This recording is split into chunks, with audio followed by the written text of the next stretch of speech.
Hello students, welcome to wisdom online school. আজকে নবম দশম শ্রেণীর শিক্ষার্থী যারা আসো এবং এসএসসি পরীক্ষার্থী যারা আসো তাদের জন্য শুরু করতে যাচ্ছি 16.4-এর 5 এবং 6 নম্বর অঙ্ক। 5 এবং 6 নম্বর অঙ্ক অনেক ইম্পর্টেন্ট, বিশেষ করে 6 নম্বর অঙ্কটা তো অনেক ইম্পর্টেন্টই। তো তোমরা সম্পূর্ণ ভিডিওটা না টেনে দেখো ধীরে ধীরে এবং নোট করো, তাহলে অঙ্কগুলো বুঝতে পারবে। তাহলে এখানে প্রথম প্রশ্নে যেটা দেওয়া আছে 5 নম্বরে, একটি আয়তকার ঘনবস্তু 48 বর্গমিটার ভূমির উপর দণ্ডায়মান। তো এখানে কিন্তু বর্গ মিটার কথাটা লেখা আছে। বর্গ মিটার কথাটার অর্থ কি এটা ভালো করে বুঝতে হবে। বর্গ মিটার বলতে ক্ষেত্রফলকে বোঝায়। কি বোঝায়? ক্ষেত্রফল। এরপরে বলছে উচ্চতা দেওয়া আছে এবং কর্ণ দেওয়া আছে 13 মিটার। তাহলে আমাদের কি কি দেওয়া আছে সেইটার উপর নির্ভর করে অঙ্ক শুরু করতে হবে। আমাদের আয়তকার ঘনবস্তুর ক্ষেত্রফল দেওয়া আছে, আর কি দেওয়া আছে? কর্ণ দেওয়া আছে 13 মিটার। আয়তকার ঘনবস্তুর দৈর্ঘ্য প্রস্থ নির্ণয় করতে বলছে। তাহলে আমরা এটা শুরু করি। তো দেখো, যেহেতু এখানে ক্ষেত্রফল দেওয়া আছে, তো তোমাকে ক্ষেত্রফল দিয়ে অঙ্ক স্টার্ট করতে হবে। তো ক্ষেত্রফল কোথা থেকে আসে? দৈর্ঘ্য এবং প্রস্থ যদি আমি গুণ করি তাহলে কিন্তু ক্ষেত্রফল আসে। তাহলে ক নম্বরে, সরি 5 নম্বরে আমাদের শুরু করতে হলে আমরা কি করব? ধরি দৈর্ঘ্য এ মিটার, এর জায়গায় তুমি এক্সও লিখতে পারো, এ মিটার। তারপর হচ্ছে প্রস্থ বি মিটার। তাহলে আমাদের এখানে কি দেওয়া আছে? ক্ষেত্রফল দেওয়া আছে। এই বর্গমিটার মানে কিন্তু ক্ষেত্রফল। তো আমাদেরকে এই দৈর্ঘ্য এবং প্রস্থকে ক্ষেত্রফলে কনভার্ট করতে হবে। তাহলে ক্ষেত্রফল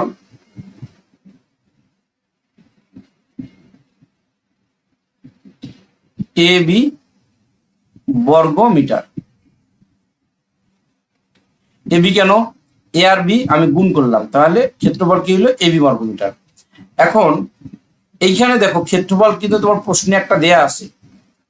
একটা ক্ষেত্রফল প্রশ্নে দেওয়া আছে, বর্গমিটার মানে ক্ষেত্রফল একটা দেওয়া আছে, আর আমি একটা বের করলাম।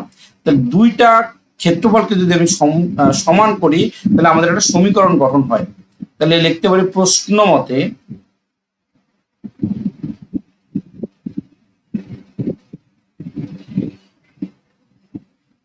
এ বি সমান সমান 48। তাহলে এটা আমরা বুঝলাম। এরপরে দেওয়া আছে কি? উচ্চতা দেওয়া আছে। উচ্চতা সি, উচ্চতাকে আমরা সি দ্বারা প্রকাশ করতে পারি। এটা আমরা লিখতে পারি যে দেওয়া আছে উচ্চতা সি সমান সমান 3 মিটার। তো দেওয়া আছে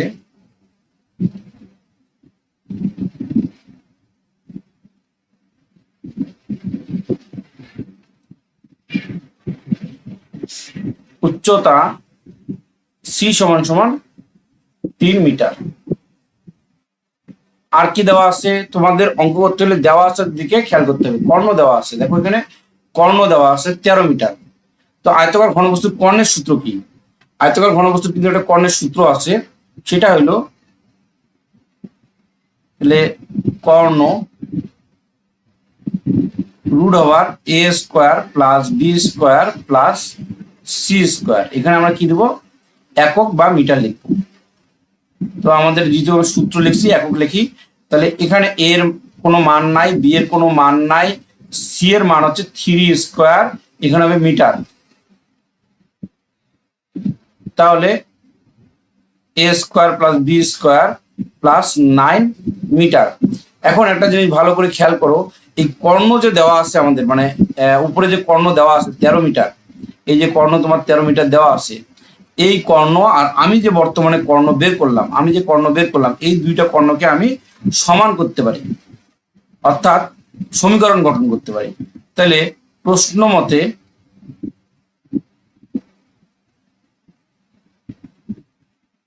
এ square plus B square plus 9 equal to 13, অর্থাৎ দুইটা মিলে আমি কি করলাম? সমীকরণ গঠন করলাম। এটাও কর্ণ, এইটাও আমাদের কি? কর্ণ। তাহলে দুইটা কর্ণ আমাদের কি হলো? সমান হলো। এখন আমাদের এই রুট ওভার যেটা আছে এটা উঠাইতে হলে উভয় দিকে বর্গ করতে হবে। তাহলে আমরা উভয় দিকে বর্গ করে দিই। A square plus B square plus 9 square সমান সমান 13 স্কোয়ার। তাহলে এখানে লিখি বর্গ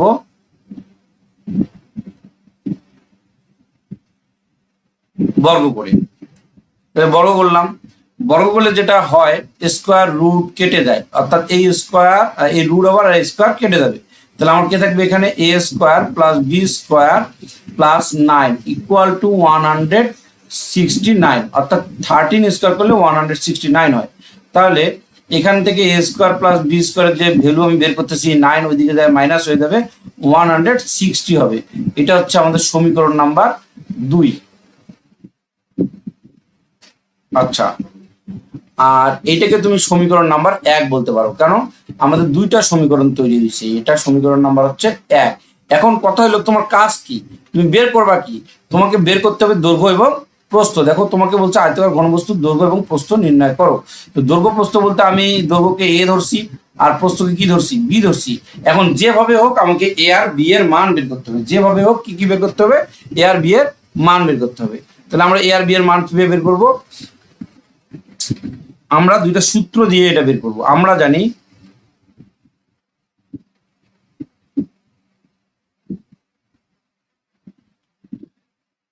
a plus B whole square সমান A square plus B square plus 2ab, অর্থাৎ 2abটা আগেও লেখা যায় পরেও লেখা যায়, আমি সূত্রে ফেলানোর জন্য পরে লিখছি। এটা একটা ফর্মুলা আমরা ইউজ করব, আমরা দুইটা ফর্মুলা ইউজ করব। আর একটা হচ্ছে a minus B whole square সমান সমান A square plus B square minus 2ab। এখানে আমি এ বি এর মান বসাবো আর এখানে আমি এ স্কোয়ার প্লাস বি স্কোয়ারের মান বসাবো। এখানেও সেম কাজ, এ স্কোয়ার প্লাস বি স্কোয়ারের মান বসাবো, এখানে কার মান বসাবো, এ বি এর মান বসাবো।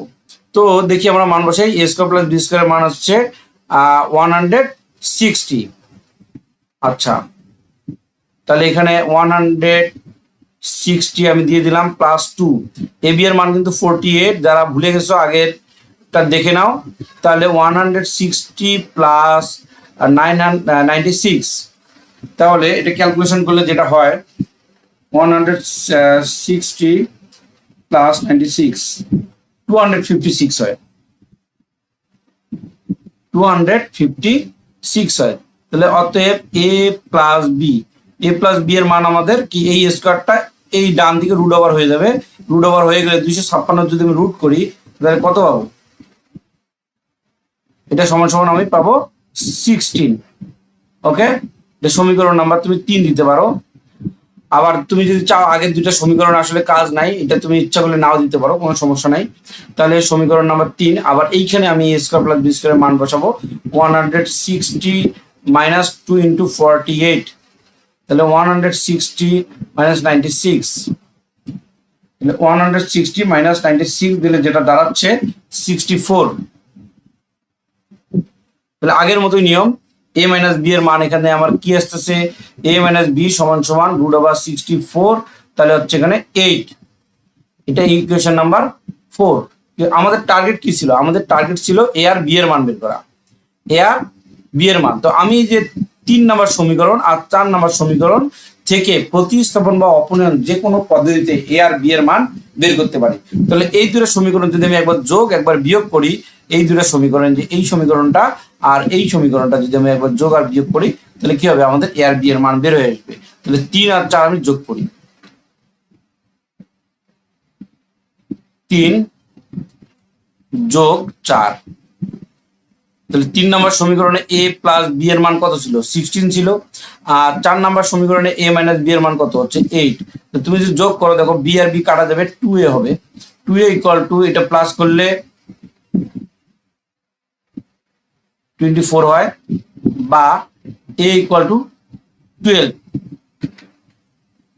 আচ্ছা, এবার আমি 3 আর 4 কি করব, বিয়োগ করব।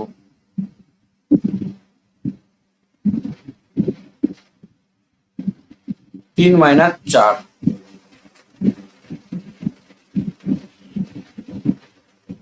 16, a minus b equal to 8। তাহলে আমি যদি মাইনাস করি তাহলে মনে রাখতে হবে সাইন সবসময় পরিবর্তন করতে হয়। অর্থাৎ এইখানে যে এর সামনে প্লাস আছে এখানে হবে মাইনাস, এখানে মাইনাস আছে এখানে হবে প্লাস, আবার এখানে প্লাস আছে এখানে হবে মাইনাস। তাহলে 16 থেকে 8 বাদ দিলে কত হয়, 8 হয়। আর এইখানে এই এ কাটা যাবে, এখানে হবে বি আর বি যোগ করলে 2b হবে, বা বি ইকুয়াল টু 4। তাহলে দেখো এখানে এ এর মান তুমি 12 পাইলা, বি এর মান 4 পাইছো। তাহলে এ আর বি এর মানে তো তুমি বের করবা। তাহলে তোমার এর মানটা হচ্ছে দৈর্ঘ্য, তাহলে দৈর্ঘ্য কি 12 মিটার, এরপর প্রস্থ কি 4 মিটার। এটাই আমাদের আনসার।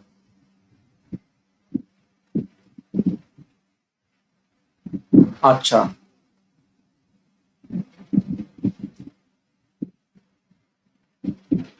পাস শেষ। এবার আমরা আসবো 6 নম্বর ম্যাথ। তো 6 নম্বর ম্যাথ শুরু করি আমরা। দেখো 6 নম্বর ম্যাথের মধ্যে কি আছে, একটি আয়তাকার বাক্সের কাঠের বক্সের বাইরের মাপ দেওয়া আছে।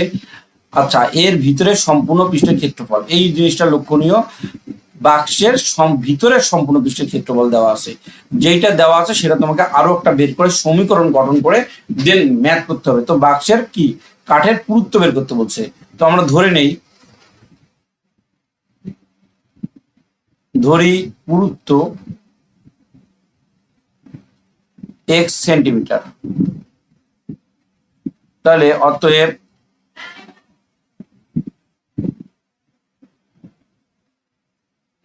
ভিতরের দৈর্ঘ্য,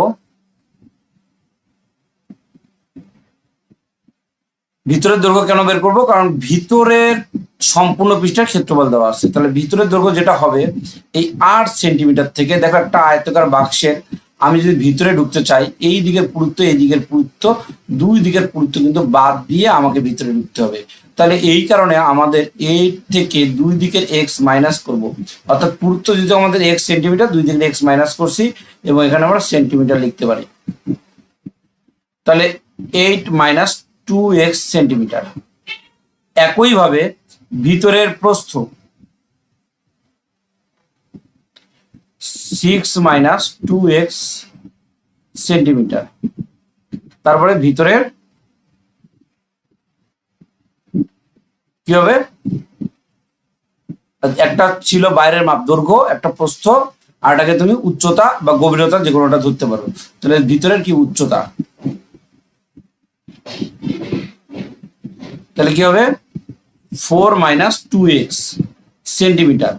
এইটাকে তুমি এ দ্বারা প্রকাশ করবে, এই দৈর্ঘ্যকে তুমি এ দ্বারা প্রকাশ করবে, প্রস্থকে তুমি বি দ্বারা প্রকাশ করবে, কমা দিবে এখানে একটা, আর উচ্চতাকে তুমি সি দ্বারা প্রকাশ করবে। এখন আয়তকার ঘনবস্তু, যেহেতু এটা একটা, তাহলে আয়তকার বাক্স মানে কিন্তু আয়তকার ঘনবস্তু উল্লেখ করা না থাকলেও বুঝতে হবে যে আয়তকার বাক্স মানে কি আয়তকার ঘনবস্তু যার 6টা তল আছে। তাহলে আয়তকার ঘনবস্তুর ক্ষেত্রফলের সূত্র কি, এর আগের ক্লাসে আমি বলছিলাম। তো আয়তকার ঘনবস্তুর বা আয়তকার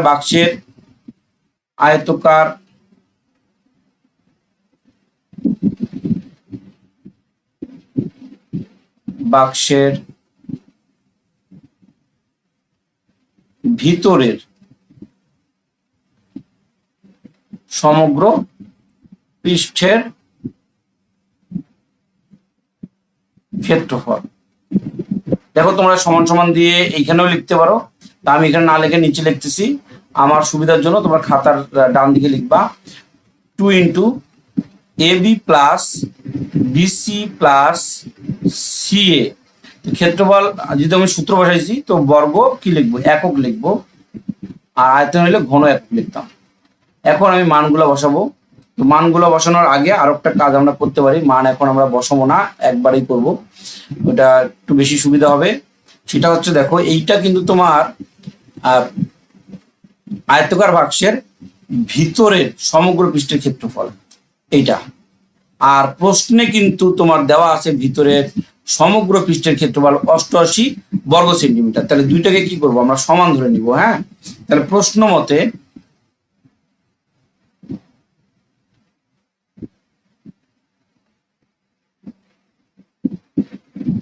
two into AB plus BC plus CA, এই ভিতরের সমগ্র পৃষ্ঠের ক্ষেত্রফল এইটাও, আর প্রশ্নে একটা দেওয়া আছে, দুইটাকে আমি ইকুয়াল করলাম। তাহলে আমাদের সমীকরণ গঠন হয়ে গেল। এখন দেখো যে বিষয়টা সেটা হচ্ছে এখানে 2 যেটা গুণ আকারে আছে ওই দিকে যায় কি হয়ে যাবে, ভাগ হয়ে যাবে। তাহলে এখানে কি দেখবে AB plus BC plus CA equal to 44 হবে। আমি ডিরেক্টলি ভাগ করছি, এই 2 কি হয়েছে এইদিকে যায় ভাগ হয়ে গেছে। এখন আমরা মান বসাবো। তো আমরা এর মান বসাবো। এর মান কত দেওয়া আছে একবার দেখো, এখানে এর মান 8 মাইনাস 2x বি এর মান 6 মাইনাস 2x, তাহলে 8 minus 2x into 6 minus 2x, এ আর বি এর মান আমি বসায় ফেললাম। এবার এই প্লাস চিহ্নটা এখানে আমি দিয়ে দিব। এবার বি এর মান হচ্ছে 6 মাইনাস 2x, বি এর মান কেন বসালাম, যে প্রথমে বি আছে। এবার সি এর মান বসাবো, সি এর মান এই যে এখানে দেওয়া আছে 4 মাইনাস 2x, 4 মাইনাস 2x। এবার সি এর মান 4 মাইনাস 2x, আর এ এর মান কত, 8 minus 2x, okay, equal to 88। এখন যেটা হবে সেটা হচ্ছে ক্যালকুলেশন করতে হবে। সরি 88 না 44, এই যে আমাদের এখানে 44 ছিল, এটা এখানে বসবে, তো এখানে হবে 44। এখন আমরা গুণ করি। দেখো গুণ করতে হলে তোমাকে এইটার সাথে এইটার আগে গুণ করতে হবে, তাহলে 6 আসতে কত হয় 48। এবার এই 8 এর সঙ্গে এইটার গুণ করতে হবে, মাইনাস 16x, আবার এইটার সাথে এটা গুণ করলে 6 দুগুণে 12x, মাইনাস 12x। এবার 2 দুগুণে 4, minus plus 4x square, plus এটার সাথে গুণ করলে 4 6 24, এটার সাথে এটা গুণ করলে 6 দুগুণে 12x, মাইনাস 12x। তারপরে এটার সাথে গুণ করলে 4 দুগুণে 8x, মাইনাস 8x। এবার এইটার সাথে এটার তো আমি গুণ করে ফেলছি, দেখো ভালো করে আবার মিলাও। এইখানে যখন তুমি দুইটার সঙ্গে এই দুইটার গুণ করবা, তাহলে এইটার সাথে এই দুইটার গুণ করলে কটা হবে, দুইটা হবে। এটার সাথে এই দুইটার গুণ করলে কটা হবে, দুইটা। এটা কাজ শেষ। এবার 6 দিয়ে গুণ করলে 4 6 24, আবার 6 দিয়ে যদি এটা গুণ করি 6 দুগুণে 12, মাইনাস হচ্ছে। আবার এটাকে গুণ করলে মাইনাস 8x, আবার এইটা মাইনাস 2x আর মাইনাস 2x, এই মাইনাস 2x আর এই মাইনাস 2x যদি আমি গুণ করি, তাহলে মাইনাস প্লাস 4x স্কোয়ার পাই আমি। ওকে, গুণটা একটু বড়, তুমি একটু ধীরে ধীরে বুঝে বুঝে করলে পারবা। তো যা তারপরে যেটা দেখা যাচ্ছে, এই 4 দিয়ে আবার 8 কে মাল্টিপ্লাই করতে হবে, অর্থাৎ গুণ করতে হবে, 4 32। আবার এইটা দিয়ে এটাকে গুণ করলে মাইনাস 4 দুগুণে 8x। এবার এটা দিয়ে গুণ করলে মাইনাস 8 দুগুণে 16x। তারপরে এটার সাথে গুণ করলে minus plus 4x square equal to 44। আচ্ছা, এখন আমি এক্স স্কোয়ার গুলোর কাজ করব আগে। তো এক্স স্কোয়ার গুলোর কাজ যদি আমি আগে করতে চাই, তো ভালো করে খেয়াল করি। এইখানে 4x স্কোয়ার আছে, এখানে আছে 4x স্কোয়ার, 2টা x স্কোয়ার, আবার এইখানেও 4x স্কোয়ার। তাহলে আমি 3টা যদি যোগ করি তাহলে কত হবে, 12x স্কোয়ার হবে। তাহলে বা 12x স্কোয়ার, এটা আমি দিলাম। এরপরে দেখো আমি এক্স এর কাজ করব। এই যে এখানে মাইনাস 16x আছে, এখানে মাইনাস কি আছে 12x। তাহলে তুমি দুইটা মাইনাস মিলে কিন্তু প্লাস হয়। ক্যালকুলেটরে মাইনাস 16 তারপরে মাইনাস 12 ক্যালকুলেটরে লিখবে, এক্স এরটা লেখার দরকার নেই। হ্যাঁ, এক্স এরটা লেখার দরকার নেই, মাইনাস 16 মাইনাস 12। আবার এইখানে আছে মাইনাস 12, এই মাইনাস 12 উঠাও আবার ক্যালকুলেটরে, আমিও কিন্তু উঠাচ্ছি মাইনাস 12। তারপরে হচ্ছে মাইনাস 8 উঠাবো আমি, তাহলে মাইনাস 8। তারপর আর কি বাকি আছে, আবার আছে মাইনাস 8, অর্থাৎ এক্স এর কাজগুলো কিন্তু করতেছি। মাইনাস 8, এবার কত আছে মাইনাস 16 আছে, তাহলে মাইনাস 16, তাহলে কত হচ্ছে মাইনাস 72। তাহলে এখানে আমরা দিব মাইনাস 72 এক্স। কেন, এর সঙ্গে এক্স ছিল, তোমরা যারা বুঝো না, যেমন মাইনাস এক্স ক্যালকুলেশন করলে কি হয় মাইনাস 2x, মাইনাস এখন মাইনাস 2x, ধরো মাইনাস 2x আছে, আবার মাইনাস এক্স আছে, তাহলে কি হবে মাইনাস 3x হবে। এগুলো কিন্তু নর্মাল বিষয়, এগুলো তোমাদেরকে জানতে হবে। ওকে, তাহলে আমরা আশা করি এটা বুঝছি।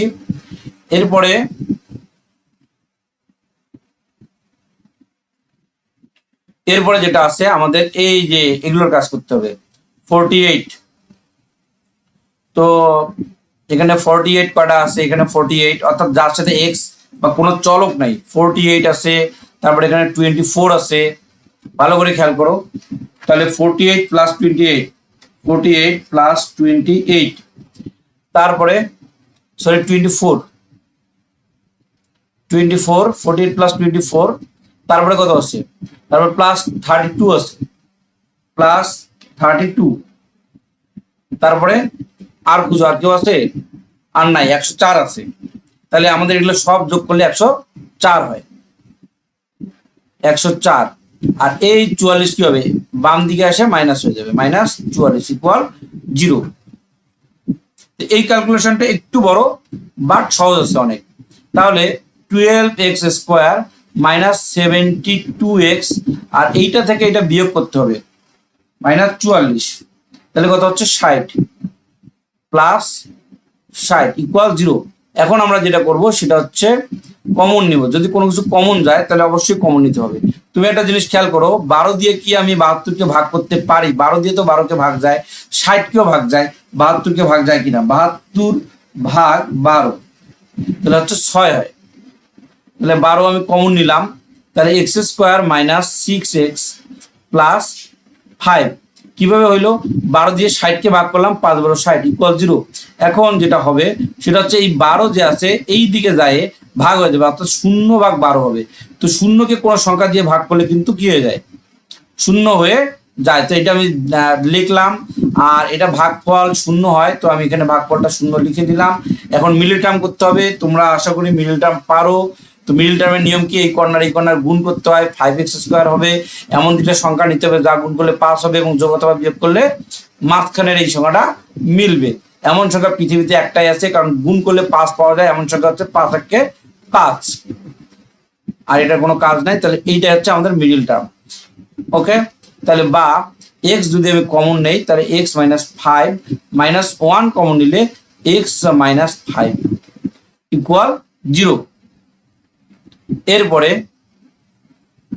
বা x - 5 x - 1 = 0 হয় x - 5 অথবা = 0 অথবা x - 1 = 0 বা x = 1। এখানে বা x = 5। ওকে, এখন দেখো আমি কিন্তু বের করতেছি পুরুত্ব নির্ণয়ের ক্ষেত্রে যেটা হয় সেটা হচ্ছে ছোট মানটা নিতে হয়, বড় মানটা গ্রহণযোগ্য হয় না। তো আমরা এখানে লিখতে পারি গ্রহণযোগ্য নয়। তাহলে অতএব পুরুত্ব 1 সেন্টিমিটার। এই অঙ্কটা অনেক ইম্পর্টেন্ট, প্রায় পরীক্ষা আসে, তোমরা পড়বা, বারবার প্র্যাকটিস করবা, অবশ্যই খাতায় নোট করে রাখবা, তাহলে আশা করি পারবা। তাহলে আজকে এই পর্যন্তই, পরবর্তী ভিডিও দেখার আমন্ত্রণ রইল।